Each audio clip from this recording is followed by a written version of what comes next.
ये है आपका अपना चैनल माई पोर्टल। प्रश्न बैंक के मॉडरेशन की प्रक्रिया के संबंध में किस तरह से मॉडरेटर की मैपिंग की जाएगी, डाइट स्तर से किस तरह से प्रश्न बैंक के निर्माण ऑनलाइन किए जाएंगे, आज के इस वीडियो में हम आपको यही सब बताने वाले हैं। आइए शुरू करते हैं आज का ये विशेष वीडियो। साथियों, आरएसके एमपी पोर्टल पर ये काम दो तरह से किया जाएगा, उसके हम आपको क्रम भी बता देते हैं। सबसे पहला काम, डाइट प्राचार्य अपनी यूनिक आईडी और पासवर्ड से प्रश्नों को मॉडरेट करने वाले शिक्षकों का चयन करेंगे, और जब ये शिक्षक डाइट प्राचार्य की आईडी से डाइट प्राचार्य के द्वारा चयन कर लिए जाएंगे और इसके बाद चयनित शिक्षक यानी कि मॉडरेटर प्रश्न उनकी आईडी पर दिए गए कक्षा और विषय के अनुरूप सूचीबद्ध दिखाई देने लगेंगे। और ये कैसे दिखाई देंगे हम ये भी आगे ऑनलाइन आपको दिखाएंगे। अब इसमें शिक्षक यानी मॉडरेटर क्या क्या कर सकते हैं वो भी हम आपको बता देते हैं। पहला, सही एलओ का चुनाव, ये वो कर पाएंगे। दूसरा, सही अध्याय पाठ का चुनाव।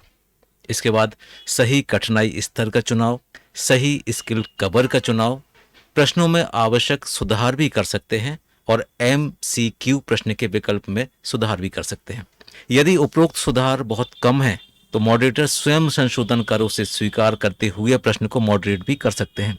इस तरह से बहुत सारी सुविधाएं इस पोर्टल पर दी गई हैं। जब आप इस पोर्टल पर फ्रेंडली होंगे तो आपको ये पोर्टल अब तक का सबसे अच्छा बेस्ट पोर्टल नजर आएगा। चलिए शुरू करते हैं ऑनलाइन, और हम आपको बताते हैं कि कैसे ऑनलाइन सबसे पहले डाइट स्तर से होगा और उसके बाद किस तरह से मॉडरेटर स्तर से हम उस काम को पूरा कर पाएंगे। लॉगिन कर लेते हैं डाइट आईडी और पासवर्ड से।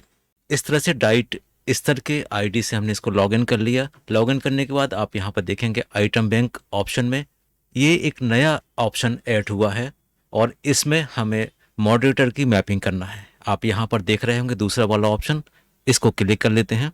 इसके बाद यहाँ पर मॉडरेटर को जोड़ने के लिए ये ऑप्शन दिए गए हैं। आपको यहाँ पर एम्प्लॉयज़ की यूनिक आईडी डालना है, इनको किस तरह के ग्रेड आपने सौंपे हैं आपको वो देना है, और इसके बाद उनको किस तरह के सब्जेक्ट ऑथराइज किए हैं आपको वो बताना है।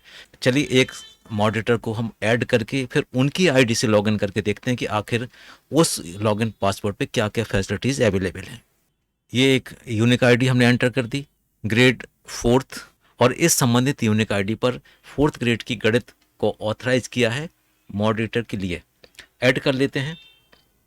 ऐड करने के बाद आप देखेंगे इस तरह से सेव डिटेल आ जाएगी और मॉडरेटर डिटेल्स ऐड सक्सेसफुली आ जाएगी। यहाँ पर संबंधित मॉडरेटर का नाम आ जाएगा और इसके बाद ग्रेड और विषय भी आ जाएगा। अगर भूलवश ही गलत आईडी ऐड हो जाती है तो आप इसको यहाँ से डिलीट भी कर सकते हैं और आप नई आईडी को यहाँ से जोड़ सकते हैं सभी क्लासों के लिए, सभी सब्जेक्ट्स के लिए। इस आईडी से इतना ही काम हम करेंगे मॉडरेटर को लिंक करने का। अब सारा काम होगा मॉडरेटर की यूनिक आईडी और उनके पासवर्ड से।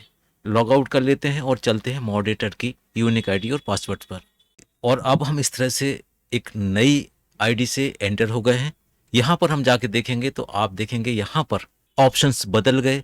मॉडरेशन पर एक आइटम लिस्ट नाम का एक नया आइकॉन दिख रहा है, हम इसको क्लिक कर लेते हैं। यहाँ पर आप देखेंगे संबंधित मॉडरेशन के लिए ग्रेड जो फिक्स किया गया था, जो विषय फिक्स किया गया था वो यही है, लेकिन यहाँ पर आप चैप्टर और टाइप सिलेक्ट कर सकते हैं। मान लीजिए चैप्टर पहला ईंटों से बनी इमारत, आप इसको सिलेक्ट करते हैं और टाइप में MCQ करते हैं और इसको शो कर लेंगे। इस तरह से आपको क्वेश्चंस मिल जाएंगे। जैसे यहाँ पे क्वेश्चन मिलेंगे तो आप इसको यहाँ से व्यू भी कर सकते हैं, ऑप्शन देख सकते हैं, क्वेश्चन के बारे में स्टडी कर सकते हैं, लर्निंग आउटकम्स भी आपको यहाँ पर दिखाई देंगे।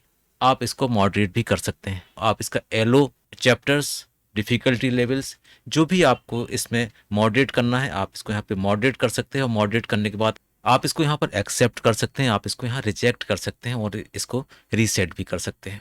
इसी तरह से शॉर्ट आंसर क्वेश्चंस ये भी आप देख सकते हैं, लॉन्ग आंसर ये भी आप देख सकते हैं। और इन सारे क्वेश्चंस को जो भी आपको ग्रेड और सब्जेक्ट के हिसाब से दिए हैं इन सब क्वेश्चंस को आपको मॉडरेट करना है।